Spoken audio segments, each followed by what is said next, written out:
Mecca tours and travel से हमारे हैदराबाद से काफ़िला पहुंचा था उम्रे के लिए, जिसमें 45 मेंबर्स थे, जिसमें से मेरी फैमिली के 7 मेंबर हैं। वो मक्का से मदीना जा रहे थे। कल रात में बस के जलने का एक हादसा वाक़ई हुआ, जिसके ज़रिए से कुछ फ़ोटोज़ हम तक पहुँचे हैं कि पूरी बस जल चुकी है।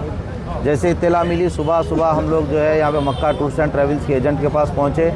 इनके पास भी सिर्फ फ़ोटोज़ थी और कोई इन्फॉर्मेशन नहीं थी। फिर हमने असदुद्दीन ओवैसी साहब को फ़ोन किया। असदुद्दीन ओवैसी साहब MP साहब ने फ़ोन उठाकर बात की और वहाँ के एम्बेसी वगैरह से जो भी वहाँ के राब्ते होते हैं उनसे उन्होंने बात की।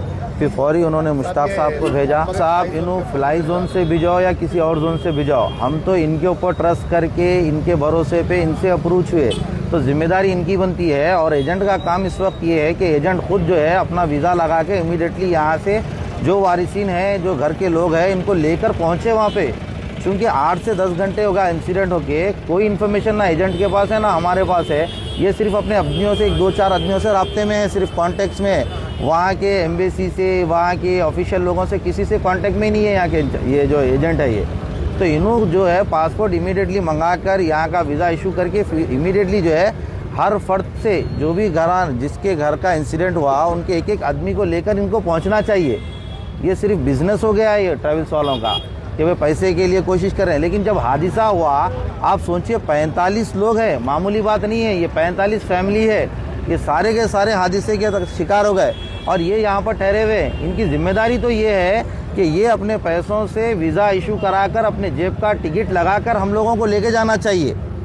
ये कमाते वक्त तो कमा लिए, अब लगाते वक्त बोल रहे हैं कि हमको नहीं मालूम, आप कोशिश करिए, पासपोर्ट लाइए, हम वीज़ा की कोशिश करेंगे। 95,000 के करीब ये लोग पैकेज लिए हैं।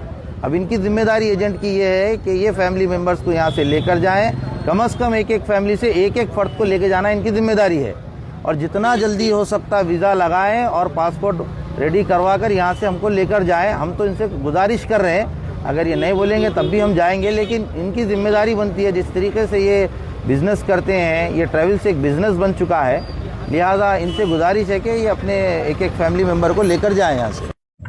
भाई अस्सलाम वालेकुम व रहमतुल्लाहि व बरकातहू। भाई इंफॉर्मेशन देना ये है कि मैं मक्के से मदीने को बस आ रही थी। भाई मक्के से मदीने को ज़ियारत करने के लिए बस आ रही थी, वो बस पूरी जल गई। उसमें से एक आदमी, एक ड्राइवर बच गया। भाई मुनव्वर बल्कि नाम बता रहा, हैदराबाद के लोग हैं पूरे उसमें। अगर कोई भी है अपने घरों को मालूम कर लो भाई थोड़ा, ठीक है। मैं भी अभी बस को देखा, मैं तकलीफ मेरे बर्दाश्त नहीं हो रही भाई।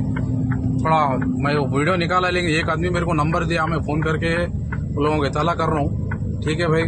थोड़ा कौन आपने आदमियाँ हैं थोड़ा देख लो भाई थोड़ा, ठीक है। इससे ज़्यादा तो कुछ नहीं कर सकता भाई। दुआ करो वो लोगों के बारगाह में। एक्सीडेंट हुआ जिसमें लगभग 42 लोगों की मौत हो गई है। मक्का में वो प्रेयर करके वापस आ रहे थे और maximum most of the people from the Hyderabad only. ये मुझे भी खबर अभी मालूम हुई है कि हैदराबाद के 2 ट्रैवल एजेंसी, एक fly zone tours and travels और मक्का हज एंड उम्रा के 42 हाजी मक्का से मदीना जा रहे थे बस में, और बस को आग लगने से मालूम हुआ कि सिर्फ एक शख्स की जान बची है। कंफर्म नहीं है, बास कह रहे हैं कि पूरों का इंतकाल हो गया। तो मैंने इंडियन एम्बेसी रियाद में जो DCM है अबू मैथन जॉर्ज साहब से मेरी बात हुई और उन्होंने मुझसे कहा कि कौंसल जनरल जिद्दा भी और वो ख़ुद इस पर मालूमात हासिल कर रहे हैं और जो भी ज़रूरी कार्रवाई करना है वो करेंगे। और साथ ही साथ मैंने इन तमाम उम्रा पैसेंजर्स के दोनों ट्रैवल एजेंसी से वीज़ा डिटेल्स लेकर कौंसल जनरल ऑफ इंडिया जिद्दा को और DCM इंडियन एम्बेसी रियाद को और साथ ही साथ फॉरेन सेक्रेटरी को मैंने ईमेल किया है। मेरी भारत सरकार से और ख़ास तौर से एक्सटर्नल अफेयर्स मिनिस्टर से जयशंकर साहब से ये रिक्वेस्ट है कि वो इमीडिएटली इस पर देखें, और अगर जिन लोगों की डेथ हुई है उनके परिवार ये चाह रहा है कि उनकी डेड बॉडीज़ जल्द से जल्द इंडिया को लाई जाए, और अगर कोई उसमें ज़ख्मी है तो